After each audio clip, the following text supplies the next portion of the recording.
Assalamualaikum warahmatullahi wabarakatuh. Perkenalkan, nama saya Cut Zahara. Saya merupakan mahasiswa Universitas Maliko Saleh, Fakultas Pertanian, jurusan Ilmu Kelautan dengan NIM 2103410. Nah, pada kesempatan kali ini saya ingin membahas tentang satu biota pesisir laut yang bernama kepiting tapal kuda dan stoma, yaitu mulut atau bukaan. Nah, namun, kepiting tapal kuda juga memiliki bagian mulut yang mirip dengan penjepit, yang disebut dengan chelicerae. Secara eksternal, kepiting tapal kuda dapat dibagi menjadi 3 bagian. Yang pertama ada persoma, yaitu bagian paling depan, dan kedua opistosoma, yaitu bagian tengah, dan telson, yaitu ekor yang seperti pedang. Nah, ada juga yang disebut dengan cephalothoraks, yaitu daerah kepala dan dada, perut, dan ekor yang menyatu. Kepiting tapal kuda memiliki jumlah mata yang banyak. Totalnya ada 10. Ada 2 mata majemuk seperti mata lalat. Yang paling jelas terlihat satu di setiap sisi persoma. 5 mata lagi tersebar di sekitar prosoma dan memungkinkan kepiting tapal kuda mendeteksi sinar ultraviolet dan tetap sinkron dengan siklus bulan yang sangat penting untuk tujuan pemijahan. 2 mata terletak di bawah mulut, tidak jelas apa tujuan mata ini, dan mata terakhir ada di tempat yang mungkin tidak pernah Anda duga, yaitu di bagian ekor.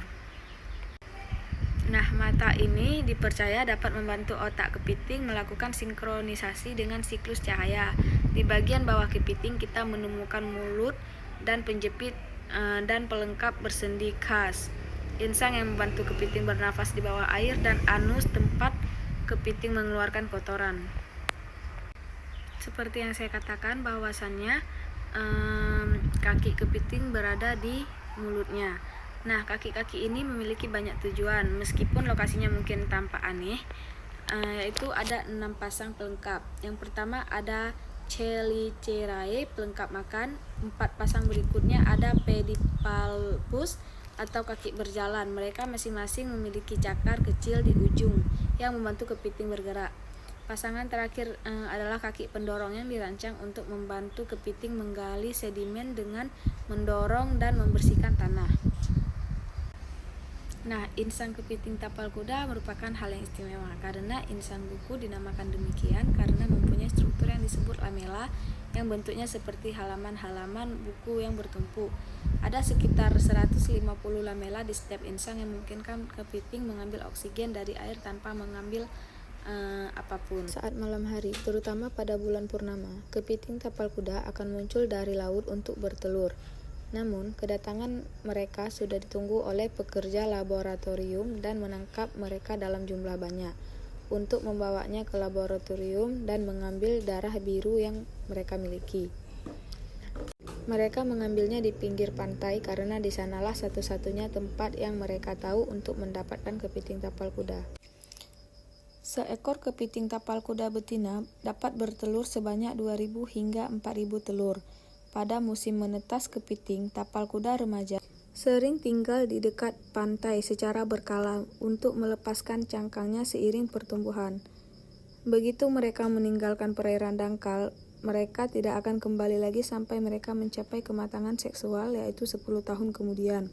Meskipun telah berupaya semaksimal mungkin, tetapi tetap tidak tahu di mana mereka menghabiskan waktu bertahun-tahun tersebut. Pernah seorang penyelam melihat mereka hidup di kedalaman 200 meter di bawah permukaan laut.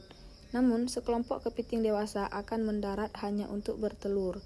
Darah kepiting tapal kuda mengandung sel yang disebut amebosit yang melindungi dirinya dari infeksi virus, jamur, dan bakteri.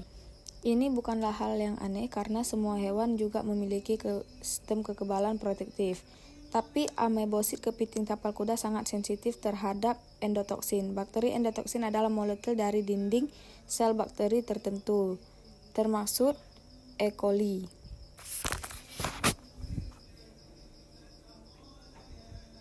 Nah, sejumlah besar zat tersebut dilepaskan saat sel bakteri mati dan dapat membuatnya sakit jika masuk ke aliran darah. Semua obatan dan peralatan medis yang kita andalkan dapat terkontaminasi bakteri, jadi kita harus mengujinya sebelum menyentuh darah kita. Kita mempunyai yang disebut pewarnaan Gram yang dapat mendeteksi bakteri, namun tes tersebut tidak dapat mengenali endotoksin yang mungkin ada. Meskipun bakteri tidak ada, jadi para ilmuwan menggunakan ekstrak yang disebut LAL yang dihasilkan dari darah kepiting tapal kuda. Untuk menguji endotoksin, mereka menambahkan LAL ke dalam obat. Jika gel terbentuk, terdapat endotoksin bakteri. Saat ini, tes LAL digunakan secara luas sehingga jutaan orang yang belum pernah melihat kepiting tapal kuda, tanpa mereka sadari, mereka sudah dilindungi oleh mereka. Nah, bagaimana kepiting tapal kuda bisa memiliki darah yang begitu istimewa seperti invertebrata lainnya? Nah, kepiting tapal kuda memiliki sistem peredaran darah yang terbuka. Artinya, darah mereka tidak terkandung dalam pembuluh darah seperti pembuluh darah manusia. Sebaliknya, darah kepiting tapal kuda mengalir bebas melalui rongga tubuh dan bersentuhan langsung dengan jaringan bakteri. Jika memasuki darahnya, bakteri tersebut dapat dengan cepat menyebar ke area yang luas. Itulah mengapa mereka memerlukan respon imun yang sensitif. Kepiting tapal kuda selamat dari peristiwa kepunahan massal yang memusnahkan lebih dari 90% di bumi dan membunuh dinosaurus. Namun mereka bukannya tak terkalahkan, namun gangguan terbesar yang mereka hadapi selama jutaan tahun datang dari manusia sendiri. Penelitian telah menunjukkan bahwa hingga 15% kepiting tapal kuda mati saat darahnya diambil, dan penelitian terbaru menunjukkan angka ini mungkin lebih tinggi lagi. Para penelitian ini juga mengamati lebih sedikit betina yang kembali bertelur di beberapa wilayah yang paling banyak dipanen. Dampaknya terhadap kepiting tapal kuda juga melampaui industri biomedis. Pembangunan pesisir menghancurkan tempat pemijahan dan kepiting tapal kuda juga dibunuh untuk dijadikan umpan memancing. Ada banyak bukti bahwa populasi mereka telah menyusut. Beberapa penelitian telah memulai berupaya mensintesis darah kepiting tapal kuda di laboratorium. Untuk saat ini sepertinya kita tidak akan menghentikan perjalanan ke pantai.